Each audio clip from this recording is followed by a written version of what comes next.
hex it back. Let's catch up on Highway to the Reich. We are into turn 40. Just finished 42.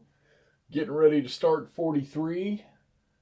And that means there are, counting 43, there's only 3 turns left. So if it ended right now, the Germans would win because they've got units blocking the road there. And the odds are they're probably going to take out what's left up here of the 101 and the Coldstream Guards. So there's 2, 3, 4, or 2, 3, 4. There's still 5 Panther units on the map, and then there's some JPZ-4s. And then all this mechanized infantry they got. The Brits don't get any more armor, and they are down to 4. Looks like 4 Shermans from the Coldstream Guard. 4 Sherman units left, so they're gonna have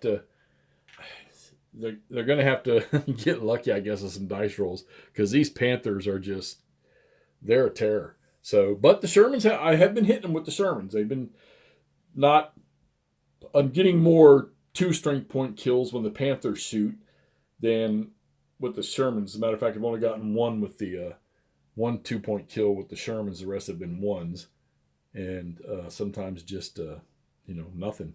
Matter of fact, I just had a double up here fired with 2 Shermans that were sitting here, 4 points here, and they completely missed. Didn't hit nothing. So, but the Panthers fired back, and they ended up getting 2 kills. Actually, I think it was up here. Yeah, Panther down here fired and got 2 kills. So the infantry fight in this game, it's kind of a slog, and I don't.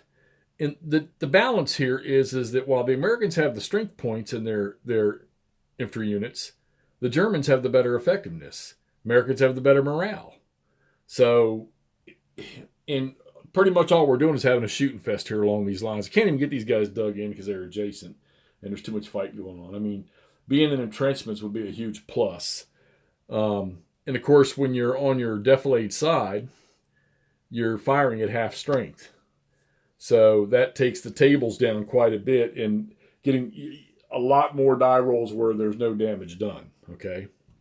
So we're going to attempt to finish this thing up. I can't see the Americans, like I said, unless these Coldstream Guard units get really fortunate because of the fact that the infantry and the paratroops can't anti-tank fire unless the Germans prevent them with the opportunity to do that. You can't just do it in a conventional fire phase. So, however, they do have anti-tank guns up, and you treat them just like it was a tank shooting, but when they're shot at, it's a different story. So, it's a matter of fact, armor shoots at them as if it were conventional fire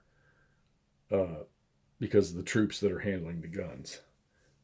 So, but I haven't had any opportunities yet where anti-tank units have been able to fire at armor. Depending on what happens here, we may get a chance. Now, these anti-tank guns in defilade, they can actually move 1 hex without going into travel mode. So they can creep their way forward. The Germans have brought some anti-tank guns here to get some fire on these Shermans, help out these Panthers right here. So, yeah, it's... you can see where the mobile units here, these armor units have busted out. They cleared out the Americans, the paratroopers that were in here, and now they're moving into the back end of the 327 and getting up underneath this Coldstream Guard. So, the Germans are sitting with 1, 2, 3 stacks sitting in that roadway. So they only need to take care of 1, and it'll block 30 Corps' main effort coming up the highway here. So, all right, so there you go. It's the infantry positions haven't changed much. The Americans are still holding this here, and they're holding this here. I don't foresee these Germans getting through. The Fallschirmjägers that are coming on over here that you probably can't see, they're right down here. There's only 2 infantry units, and then their anti-tank units that got up here. Now, this turn here, the Brits get the 5th Coldstream, they get the 3rd Irish, and they get the 1st Welsh. So they get the 32nd from the Guards Armored Headquarters, which is a mechanized infantry unit coming on.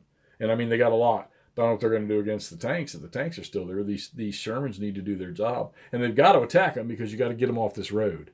So I don't know what's going to happen here.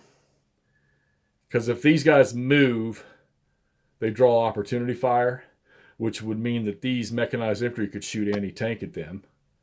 And then the tanks could shoot, the AT could shoot. So it looks like these Shermans might be pinned in right there. I don't know. I didn't see that happening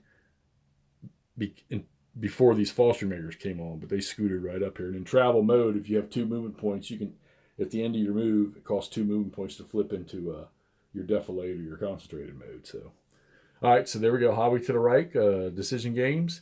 We've got 3 turns left, and we'll wrap it up. Like I say, right now, it looks like the Germans are going to take this one right here. So, unless some more armor were to show up, which, like I said, there's none coming. All right, let's get this posted so y'all can see how this is developed. And I think we'll shoot the next one at the end of this. And I think I'm going to talk a little bit about, probably what everybody already knows about what you don't see right in the rules, or, I'm not going to sit here and tell you that this game's unplayable, because I don't believe that. I believe it's completely playable. Maybe it needs some adjustments, because I don't see that. I just can't see these infantry units not being able to shoot. We know they're carrying bazookas. All right, we know the British infantry is carrying Piats. Why can't they shoot in conventional fire or during the conventional fire phase, just like tanks would shoot? So artillery's been pretty effective for the Americans, and this time it was for the Germans too. All right, let's get this up so you want to see what's going on. Talk to you soon.